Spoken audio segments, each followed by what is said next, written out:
lancer. Voilà. Bonjour. Bonjour à tous. Bonjour à tous. Tac. Alors, j'ai activé le chat. Est-ce que, comme d'habitude, je vais vous demander rapidement si l'image est dans le bon sens ou non.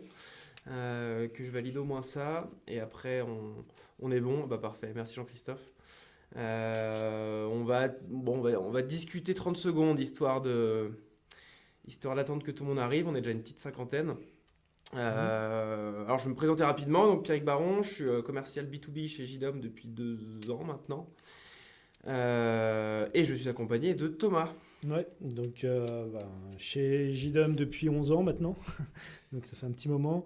Directeur des opérations et j'accompagne surtout les pros dans la partie technique sur les différents projets.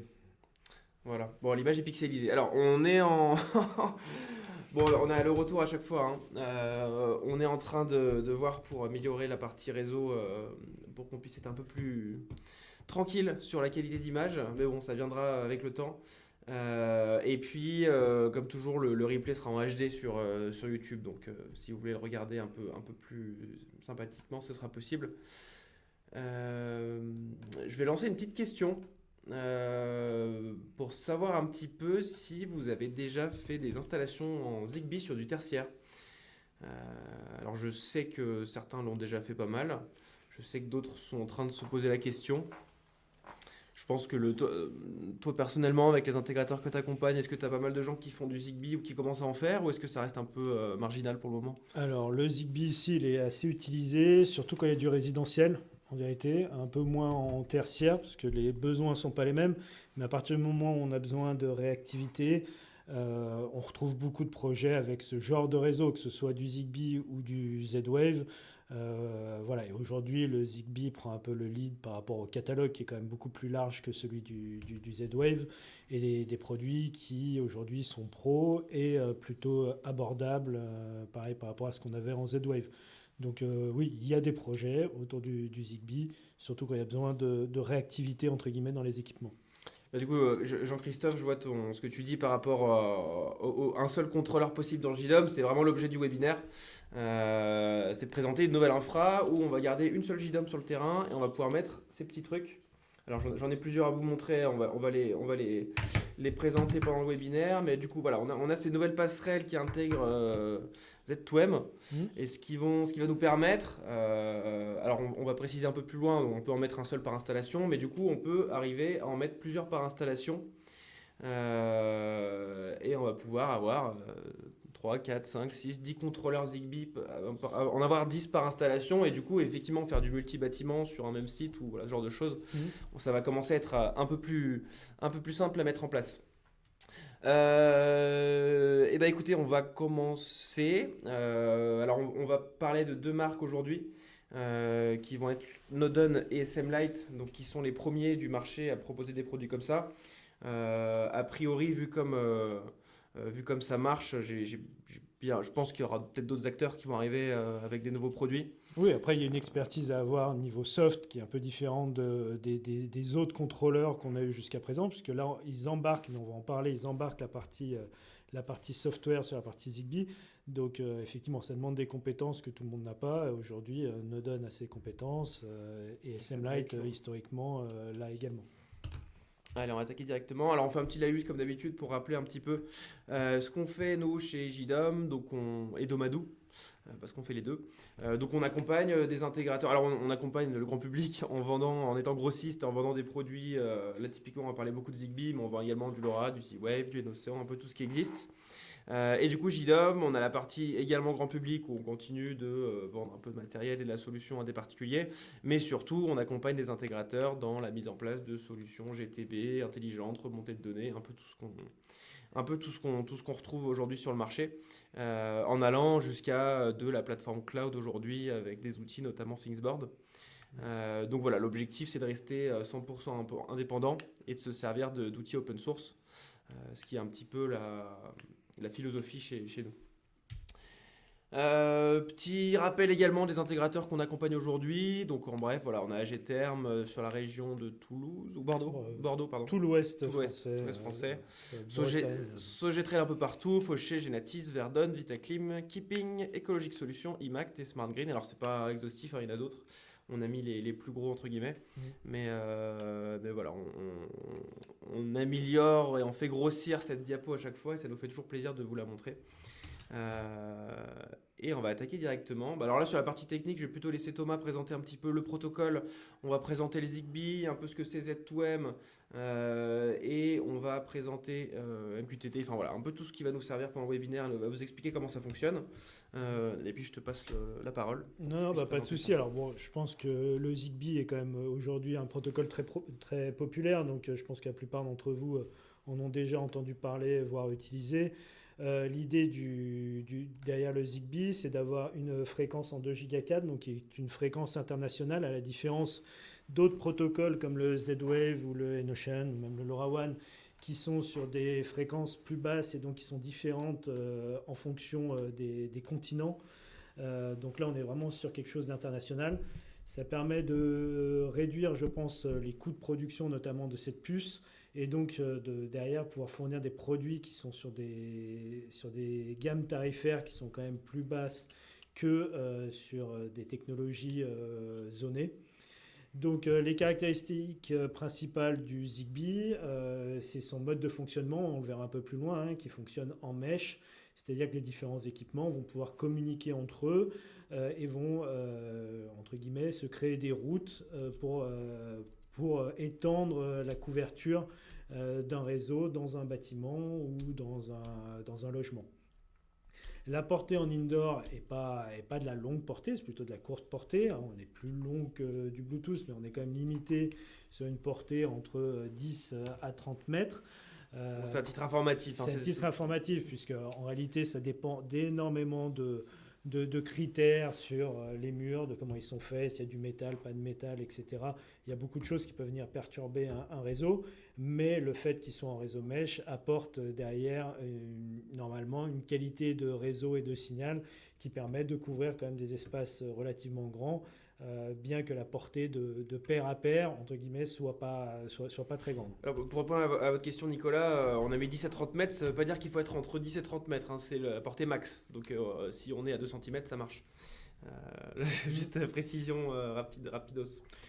Alors, il y a une bonne question sur effectivement la cohabitation entre le Wi-Fi et le Zigbee. Est-ce que ça pose problème? Donc, effectivement, vu qu'on est en 2,4 gigas, sur cette bande de fréquence, il y a des canaux, comme en Wi-Fi. Hein, vous avez déjà sûrement dû voir dans les configurations des bornes Wi-Fi ou des box opérateurs, on peut choisir son canal. On voit bien souvent c'est canal 1, canal 11, etc. Bon, l'idée, c'est effectivement de ne pas se mettre sur le même canal que celui qui est utilisé par le Wi-Fi du bâtiment ou du logement. Mais effectivement, une bande radio, elle est occupée et on émet entre guillemets du bruit dessus.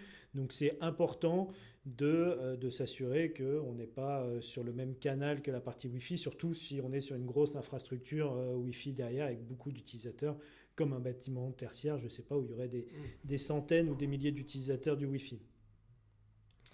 Alors le Wi-Fi c'est en 20 ou 25 le canal, ça c'est sur la bande de fréquence, si je dis pas de bêtises, de 5 GHz, où on va être plutôt sur ce bande de canal. Là je parle du 2 Go 4 en Wi-Fi, hein, parce que là on est en 2 Go 4 sur la partie Zigbee.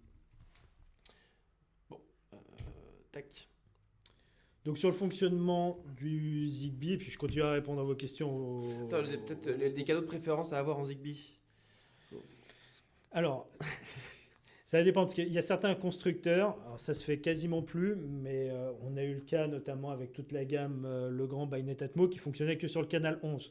Donc ça, malheureusement, entre guillemets, c'est un canal qui est aussi très utilisé par le Wi-Fi des box opérateurs, mais on n'avait pas le choix, leurs équipements, eux, fonctionnaient que sur ce canal-là. Aujourd'hui, je crois que c'est quasiment plus le cas sur les différents produits. Donc le mieux, c'est effectivement, je ne vais pas pouvoir donner un canal spécifique. Par défaut, quand on démarre un système Zigbee, bien souvent il est sur le canal 11. Donc vérifiez si ce canal-là est déjà utilisé ou pas par votre système Wi-Fi. Et dans ce cas-là, modifiez celui du Zigbee pour ne pas avoir à tout modifier côté Wi-Fi ou l'inverse si vous avez la possibilité. Voilà.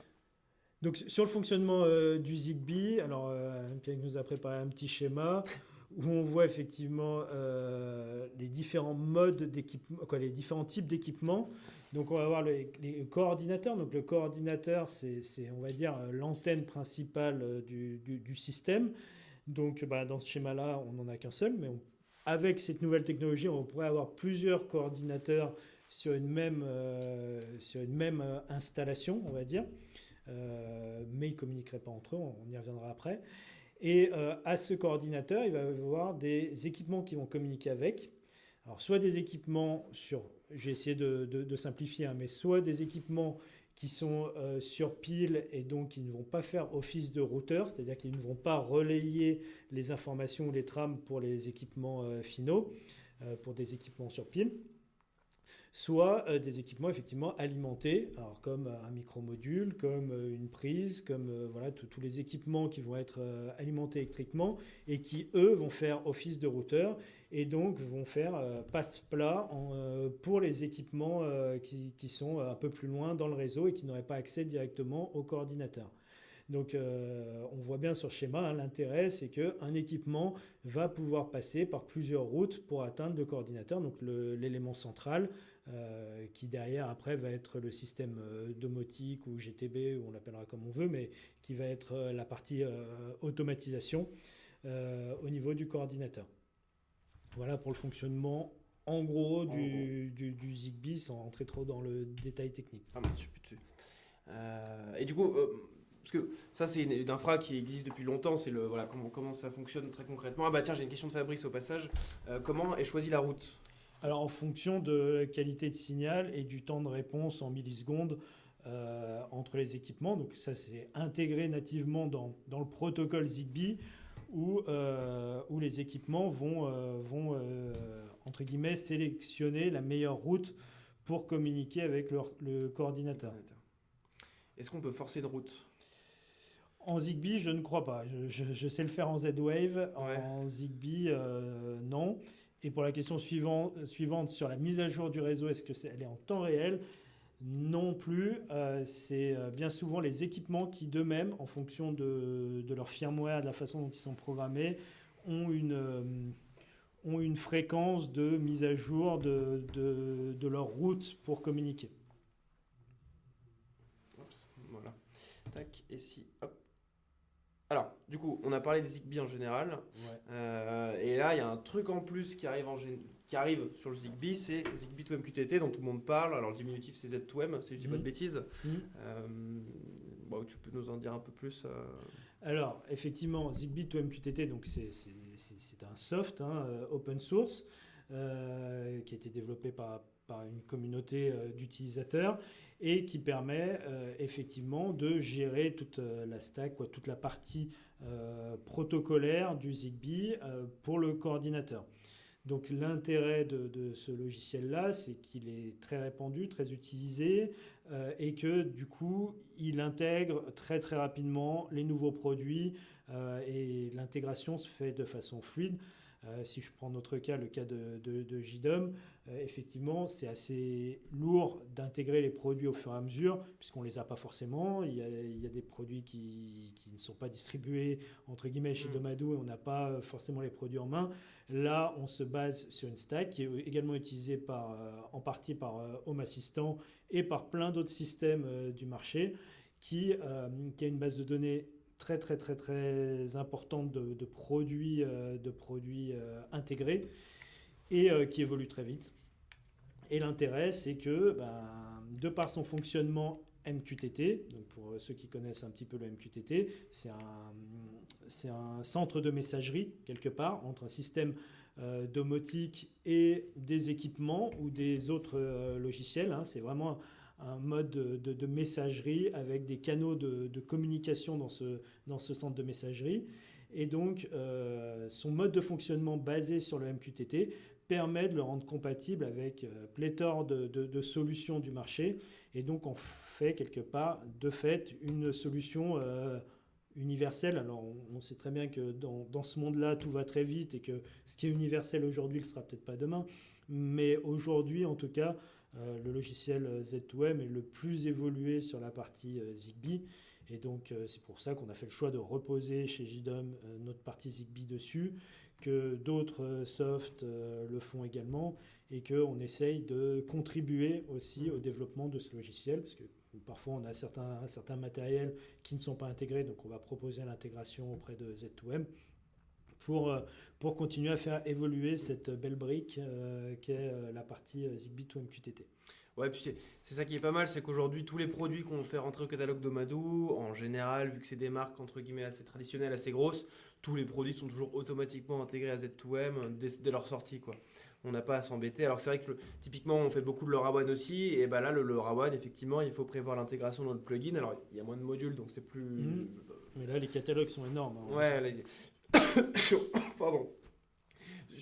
Sur Sonoff, par exemple, on a des centaines de refs. Et là, effectivement, nous, c'est un peu compliqué de tout faire nous-mêmes.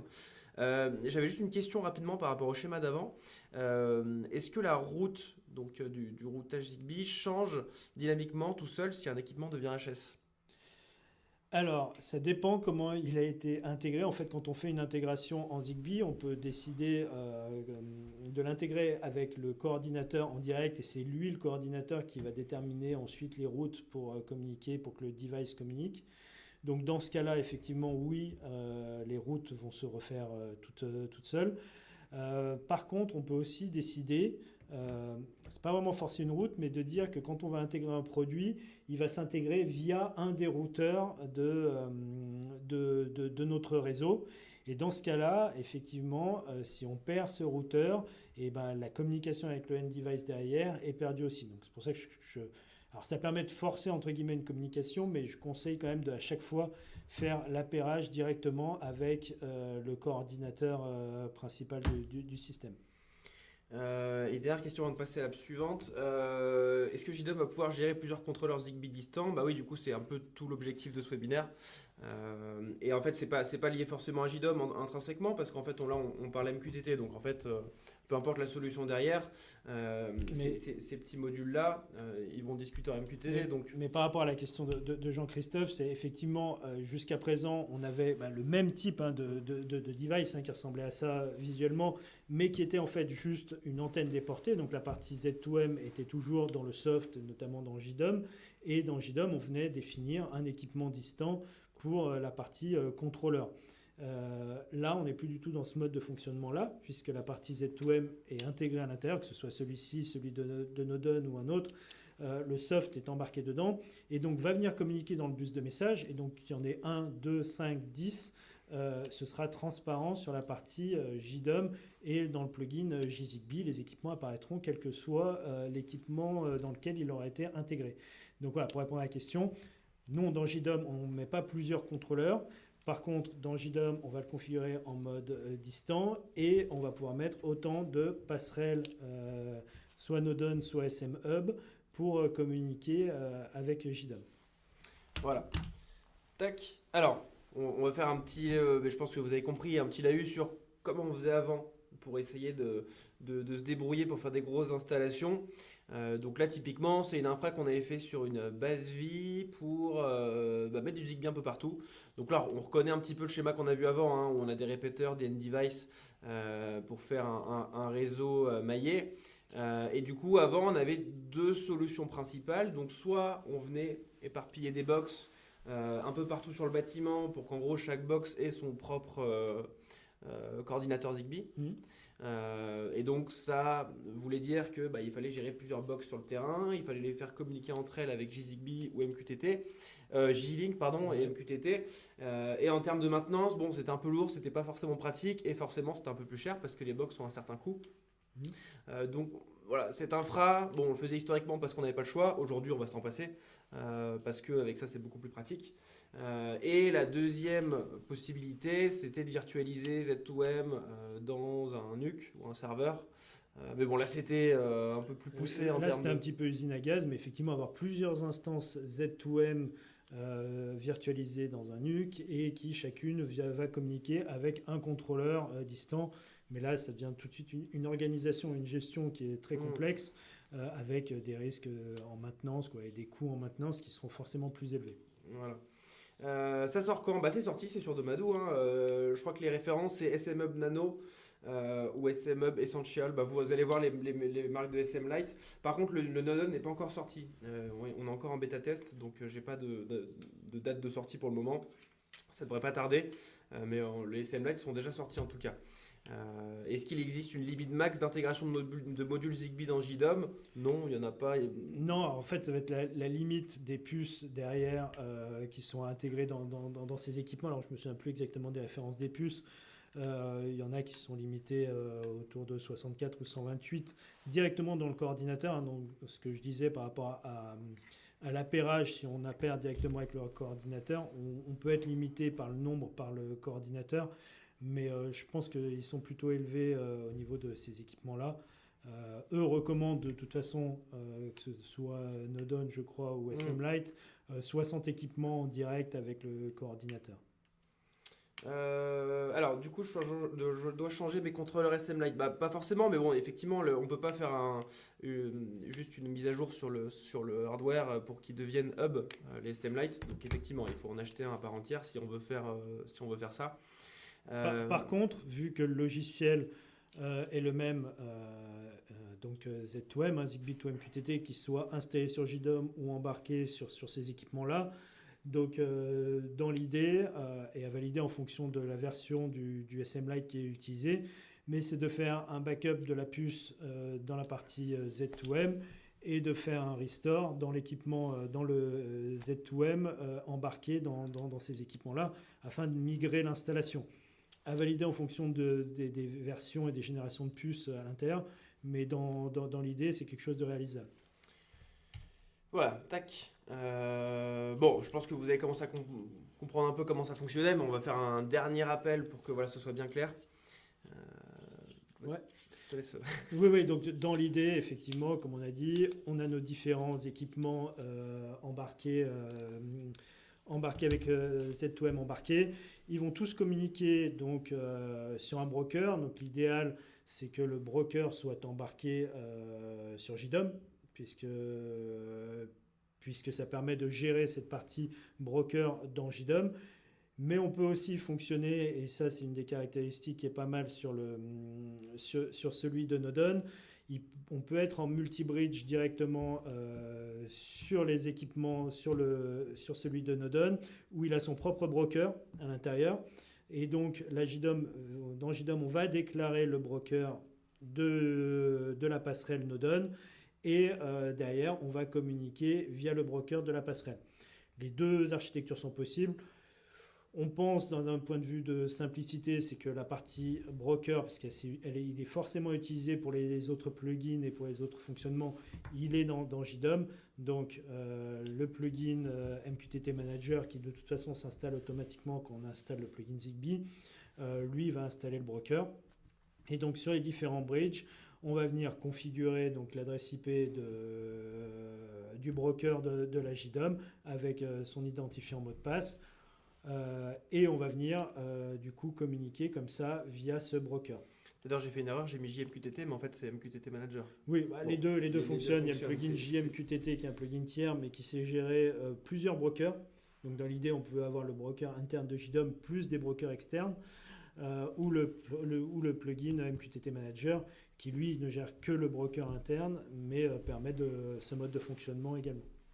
Il n'y a pas de doc pour le moment, je pense qu'on va sûrement en faire une. Faire un guide, oui, on va faire un guide, un tuto. On a fait pas mal de tests, donc on a de la matière pour faire un guide dessus. Voilà. Et Christophe, il y a plusieurs hubs dispo sur Domadou. On va en parler après, les références exactes. Effectivement, il y en a plusieurs en fonction de ce qu'on veut mettre dessus. On va faire un petit. Bah voilà, on est juste là. Donc là, on est chez SM Lite. Donc on a ces modules. Alors ils paraissent un peu gros sur l'image, mais en fait, en vrai, ils sont pas si gros que ça. Alors sur du tertiaire, je ne sais pas si on peut les activer la LED. Je crois que oui. Ouais, on peut bon, c'est vrai que la LED, ça faisait un peu vaisseau spatial, mais bon, si on peut l'enlever, c'est pas mal. Donc ces hubs-là, ils sont pas mal parce que très complets. Et de toute façon, vous voyez les prix en bas, donc on est sur des tarifs qui sont, en tout cas pour du tertiaire, c'est très très très bien positionné. Et donc on a ce premier, le SM Hub. Donc il existe plusieurs versions. Il y a le SM Hub Essential, il y a le SM Hub Pro.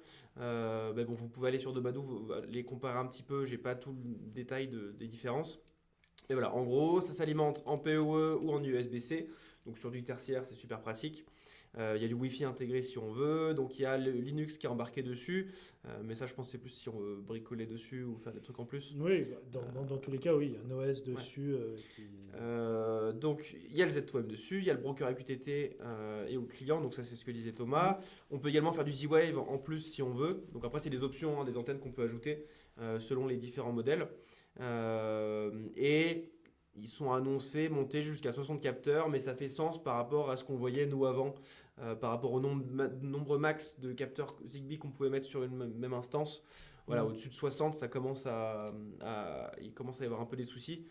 Et c'est tout l'objectif de ces produits, c'est de venir en mettre un peu partout pour pas augmenter trop le nombre de capteurs sur la même passerelle. Peut-être juste préciser quelque chose sur les produits SM Lite. Ils ont sorti ces produits assez rapidement. Cependant, pas mal de fonctionnalités, notamment alors, la partie Zigbee et Z2M, etc. est pleinement fonctionnelle. Je sais des retours qu'on a que d'autres fonctionnalités, Z-Wave, Bridge, etc., sont en bêta, que tout ne fonctionne pas encore au top dessus.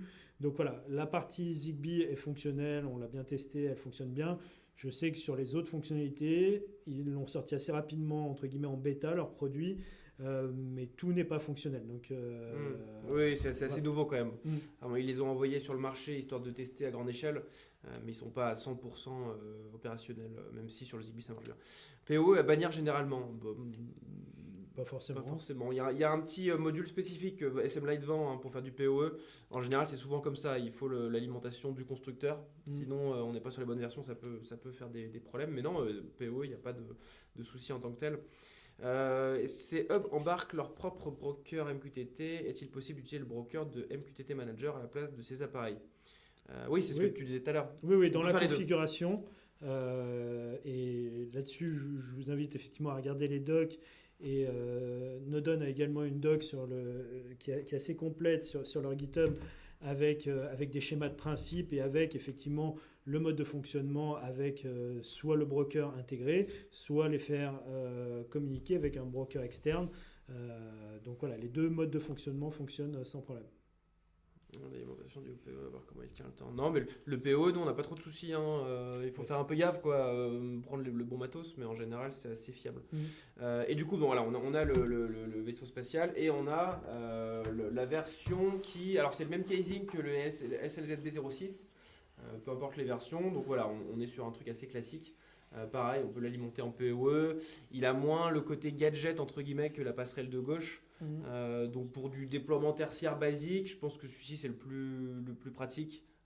Il est un peu plus attractif, donc en termes de prix, oui, un peu plus attractif, mais bon, c'est des différences qui sont mineures. Donc voilà, et après il fait plus ou moins la même chose que l'autre, il est aussi puissant.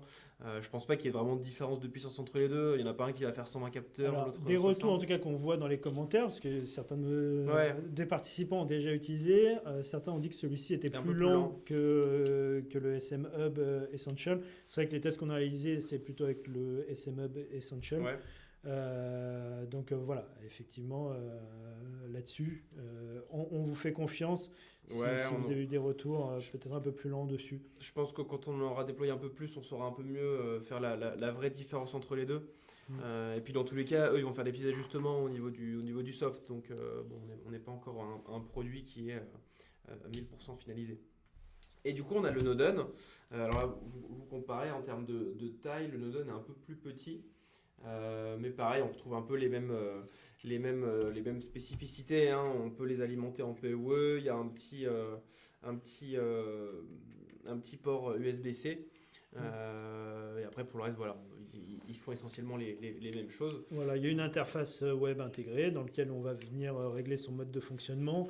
On va venir configurer effectivement les informations des brokers si on souhaite passer par un broker externe, ou même un mode multi-bridge. Là-dessus, je vous invite effectivement à regarder leur doc qui est assez complète sur le mode de fonctionnement possible. Donc voilà, la partie matin, on l'a pas encore regardé dessus, désolé. Ouais, Mais voilà, ça viendra. on s'est vraiment focalisé sur la partie Z2M. Une question, y aura-t-il un superviseur de multiples instances Z2M embarquées sur les contrôleurs? Alors maintenant, avec l'arrivée de ces nouveaux produits, effectivement, on peut se poser la question à venir superviser ces différents équipements, parce qu'en réalité, il y a plusieurs choses à faire. Il y a de la supervision en réseau, être sûr que les équipements sont toujours présents, qu'ils communiquent bien, qu'on puisse les pinguer, etc. Et après, il y a effectivement de la supervision de ressources. Alors en MQTT, ils remontent des informations techniques sur leur charge interne, sur la mémoire disponible, sur pas mal de choses. Donc effectivement, ces informations-là, ce serait intéressant de les afficher dans une évolution du plugin JZigBee, par exemple, chez JDOM. Une question d'Adrien. On sera sur un produit plus quali chez Nodon que chez SM Lite, moi en mode bêta. Tu as de la chance, il y a le PDG de Nodon qui est dans le chat. Donc tu peux lui demander directement. Non, je pense qu'en termes de fonctionnalité, de pérennité, etc., on a beaucoup de retours chez Nodon, on a beaucoup de retours chez SM Lite. C'est vrai que SM Lite, leurs antennes, on les vend à très très grande échelle au grand public via Domadou. On a dû en vendre plusieurs milliers, je pense, des dongles, à la fois les LCZB 06, donc l'ancienne version de ça, sans le Z2M intégré, et leurs antennes également USB. Donc bon, on n'a pas trop de SAV là-dessus, ça marche plutôt bien. Après, les Nodon, ils sont nouveaux, donc on n'a pas de retour spécifiquement. Je pense qu'en termes de fonctionnalité, ça joue, quoi. Derrière, c'est plutôt le prix qu'il faudra garder. J'ai pas de prix aujourd'hui à annoncer sur le contrôleur Nodon. Vous le saurez, je pense, quand ça sortira. Au-delà de ça, la précision que j'aimerais apporter, que ce soit sur le SM Lite ou sur Nodon, c'est qu'effectivement, on déporte la partie Z2M dans ces équipements-là. Et donc là où il faudra être vigilant, effectivement, c'est dans le bon suivi des versions par les constructeurs, aussi bien Nodon que SM Lite, puisque effectivement l'évolution des mises à jour qui seront disponibles sur Zigbee to MQTT, il faudra qu'elles soient fournies par le constructeur pour pouvoir faire les mises à jour de ces équipements-là. Donc il va être important que ces constructeurs derrière puissent assurer la bonne mise à jour et suivi des versions de Z2M embarquées dans ces équipements. Clairement.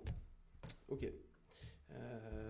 Tac, et du coup, a priori pour le Nodon, ça restera sur du Zigbee pour le moment. Il n'y aura pas du multi-antenne, là où sur le SM Lite, même si c'est pas finalisé à 100%, ils sont déjà en train de rajouter un petit peu tout le bousin. On a fait un petit... Alors ça, c'est plutôt pour les personnes qui sont pas habituées à mettre du Zigbee.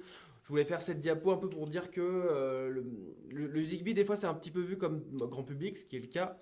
Mais aujourd'hui, on a de plus en plus de produits qui peuvent s'intégrer sur du pro, notamment via des formats ride-in, ce genre de choses, où on reste sur des prix qui sont assez attractifs, mais on peut quand même commencer à se positionner ça sur du professionnel. Donc on a par exemple des commutateurs DIN de chez Tongu, on va aller du 16 A jusqu'au 63 A, ce qui est assez impressionnant pour les prix qu'ils proposent. Donc, alors, le 1460, c'est les petits, je crois, mais on monte un peu plus cher sur les 63 ampères. Donc ça, on en déploie pas mal, ça fait le job, c'est cool. Il y a les nouveaux compteurs NOOS triphasés ou monophasés en 120 ampères qui sont plutôt pas mal. Pareil, on est sur du ride-in, donc c'est assez pratique sur du pro. À droite, tout en haut à droite, on retrouve la sonde de température déportée de chez Owon. Assez classique, on a la tête thermostatique Sonoff, la TRVZB quelque chose, j'ai pas la ref exacte. Bon, et on a en bas à gauche le MOES, un capteur de présence radar qu'on peut encastrer dans les plafonds qui est plutôt pratique, et un capteur d'ouverture avec aimant de chez Sonoff en bas à droite. Donc c'est pas exhaustif. C'est pas exhaustif. On a des milliers de refs, mais en gros, tout ça pour dire qu'aujourd'hui, le Zigbee, on arrive à tout couvrir sur un bâtiment, du très utile au complètement gadget. Et surtout, vous le voyez, les prix sont assez impressionnants. Alors, faut toujours se méfier. On vend beaucoup de LoRaWAN aussi sur du tertiaire. Il ne faut pas non plus dégager tout le LoRaWAN et mettre que du Zigbee. C'est deux protocoles qui sont vraiment différents et la qualité des produits se ressent. Quand on va comparer une tête thermostatique Sonoff et une tête thermostatique M-Climate, on n'est pas face au même produit. On en a un qui est plus costaud, on en a un qui tient mieux dans le temps, qui a des batteries un peu plus, voilà, un peu plus intéressantes pour du déploiement tertiaire. Mais voilà, c'est assez intéressant. Effectivement, Shelly qui a des gammes très intéressantes en Gen 4, où on va couvrir un peu tout ce dont on a besoin sur du tertiaire ou même sur du grand public. Et du Zigbee long range. Alors j'avais eu la question récemment. Apparemment, c'est en train de. Il y a des discussions, mais rien de. Pour Zigbee, alors là, on parle de tous ces produits-là sont en Zigbee 3.0. La future norme Zigbee 4.0 devrait normalement inclure une partie long range, mais sûrement en 868 MHz pour porter plus loin. Donc ça voudrait dire qu'on aura du zonage sur certains produits Zigbee. Bon, on attend de voir ce qui en sort. Pour l'instant, c'est trop tôt pour parler du Zigbee 4.0, mais effectivement, ça fait partie des discussions et autour du Zigbee, comme le Z-Wave Long Range. Exact, j'allais en parler. C'est vrai que à chaque fois, nous, voilà, il y a des discussions sur ce qui se fait, et nous, on va plutôt commencer à en discuter quand il y a des produits qui sortent. L'EasyWave Long Range, on en a parlé très longtemps, et en fait, ça ne sert pas à grand-chose de venir présenter le protocole s'il n'y a pas de produit concrètement qu'on peut acheter et poser sur le terrain. Le EasyWave Long Range, on commence à avoir des produits intéressants, on commence à avoir des antennes qu'on peut déployer. Shelly a fait un gros travail là-dessus. Shelly, il y a beaucoup de gammes. Donc une fois qu'un Shelly ou un Sonoff commence à sortir des gammes de produits qui sont sur ces protocoles spécifiques, là on peut dire ok, on va commencer à en poser, c'est intéressé un peu plus. Mais là le Zigbee Long Range, pardon, aujourd'hui, bon bah c'est pas encore ça. Il n'y a pas encore les produits derrière. Et du coup, pour le sous-comptage, on a le compteur tri à gauche. Alors, il y a celui de chez nous, mais il y en a d'autres. Il y a ceux de chez Nodon, ils en font également. Il y a Bitio Technique qui en fait. Il y a le Owon aussi. Il y a le Owon, il y en a plein. Soit avec pince ampère-métrique, soit directement qu'on peut câbler. Il y a un petit peu de tout. Et du matter, le matter, qu'est-ce qu'on en fait pour l'instant... un peu le même sujet, je pense. Oui, alors pour le coup, les produits, il y en a beaucoup qui sont sortis. Mais aujourd'hui, c'est vrai que en tout cas, si je parle de JDOM, dans notre stratégie, on n'a pas encore le développement associé à cette intégration. Donc ça viendra sûrement. Mais on n'a pas une demande phénoménale autour du Matter. J'ai l'impression que les gens qui achètent des produits Matter, ils le font parce qu'ils ont un produit, un HomePod ou un Alexa Matter ou un produit, en tout cas un concentrateur Matter, et qu'ils intègrent leurs produits en direct, comme on avait des produits Wi-Fi à l'époque ou autres, ou même du Zigbee directement dessus. Peu demande l'intégration des produits Matter dans JDOM, en tout cas pour l'instant. C'est vrai que si on fait tout en Zigbee, autant juste rester sur du Zigbee traditionnel, le Matter n'a pas trop d'intérêt, quoi. Si on part à 100% sur des produits comme ça. Bon, je vais avancer un peu plus vite. Vous l'avez compris, on va rentrer. Je ne sais pas si la qualité, on verra bien, parce que c'est des gros screens. Mais du coup, en bref, pour se servir de ces nouveaux produits dans JDOM, on va se servir du plugin Zigbee et du plugin MQTT Manager. Exactement. Donc dans la partie du plugin Zigbee, c'est tout simple. Il suffit de mettre le mode en mode distant et c'est tout. On sauvegarde. Si le topic racine, comme il est configuré par défaut dans les passerelles en topic Zigbee to MQTT, en réalité il n'y a rien d'autre à faire. La seule configuration qu'il faudra faire ensuite, c'est sur les passerelles indiquer le broker, c'est-à-dire l'adresse IP de la JDOM avec le login mot de passe correspondant. Désolé si c'est un peu lisible. Il y aura le replay, c'est pour ça qu'on la passe un peu vite cette partie. Donc là, on est dans l'interface Z2M. Voilà, du SM Hub, où on va venir définir derrière l'adresse IP de la JDOM, l'utilisateur, mot de passe, et ainsi faire communiquer la gateway avec le plugin Zigbee. Donc juste je vais préciser quelque chose, que ce soit sur la partie Nodon ou sur la partie SM Lite. Au niveau de l'intégration et l'appairage, aujourd'hui effectivement quand on va appairer avec JDOM, ça va lancer l'appairage sur toutes les gateways qui vont être derrière sur le même réseau, qui vont être configurés en tout cas pour communiquer avec le Zigbee. On ne va pas pouvoir faire une sélection de quel gateway on souhaite mettre en appairage. Alors quand on a une seule gateway, dans JDOM ça ne change absolument rien. On se met en appairage, on appaire son produit et remonte automatiquement dans JDOM. Si on est en mode multi-gateway, donc par exemple une gateway par étage ou une gateway par bâtiment, etc., l'idée c'est de derrière venir sur l'interface Z2M pour faire l'appairage. Comme ça on choisit bien sur quelle passerelle on souhaite faire l'appairage. Et ensuite, les équipements vont popper de toute façon automatiquement dans JDOM, quelle que soit la gateway sur laquelle aura été effectué l'appairage. Donc ce sera transparent niveau usage dans JDOM. Tous les équipements sortiront automatiquement. Par contre, pour l'appairage, en tout cas aujourd'hui, je vous conseille de le faire sur l'interface Z2M de la gateway, que ce soit la Node-on ou la SM-Lite, directement, afin de pouvoir bien sélectionner à partir de quel gateway on souhaite faire l'appairage. Parce que sinon, JDOM, il va lancer mode appairage, vu qu'ils sont sur le même topic actuellement, et ça va lancer l'appairage sur les deux équipements, et donc ça va être le premier à entre guillemets, choper l'équipement qui va l'intégrer. Voilà. Ok. Bon, petit taille, à part ça, il n'y a rien de... Non. C'est pour ça, la partie technique, là, c'est assez facile, en fait. Oui, y a rien de... ça prend vraiment 3 minutes à configurer. Il n'y a rien de bien spécifique. On va pas clôturer direct, mais on a un petit projet. Oui, effectivement, on va faire une petite doc, je pense. On va faire un petit tuto avec là où il faut cliquer, etc. Au moins, on sera tranquille. On a un projet rapide avec Sogetrel. Alors, c'est tout nouveau, c'est produit, donc forcément, on n'a pas beaucoup de retour sur expérience. Mais là, c'est Fabrice de chez Sogetrel qui a fait un petit projet sympathique. C'est sur Toulon. Je crois qu'il est dans le chat d'ailleurs, Fabrice. Je sais pas si tu pourras en parler. Mais voilà, en gros, c'est du pilotage d'éclairage, de clim, il y a un petit peu de LoRa, il y a du Zigbee. Et du coup, il avait donc il y a le rez-de-chaussée et le R+1. Et il était un peu embêté parce qu'en Zigbee traditionnel, ça aurait été un peu pénible d'aller chercher le deuxième étage, le premier étage. Et du coup, en mettant un SM Hub Nano par étage, c'était un peu plus facile de faire l'installation, un peu plus fiable, un peu plus tranquille, quoi. Et du coup, voilà, il s'est fait plaisir en faisant un petit visu Sweet Home 3D. D'ailleurs, Thomas m'a fait remarquer que tu avais oublié de mettre les meubles. Bon, pas forcément obligatoire, mais c'est vrai que si on veut faire les choses bien, on peut aller jusque-là. Mais voilà, c'est un petit retour sur l'expérience Histoire 2. Histoire 2, tac, et c'est fini. Il était un peu plus court que d'habitude ce webinaire. Il y aura potentiellement un jour, on va en faire un plus complet, le jour où on aura peut-être des retours d'expérience un peu plus complexes et plus grands, quoi. Mais du coup, voilà. Je sais pas si vous avez des petites dernières questions au cas où. Mais du coup, comme je disais, sur Domadou, les références, c'est le SM Hub Nano. Donc, il y a le MG24 et il y a le P7. C'est les deux puces. Comment ça s'appelle, Texas Instruments et l'autre.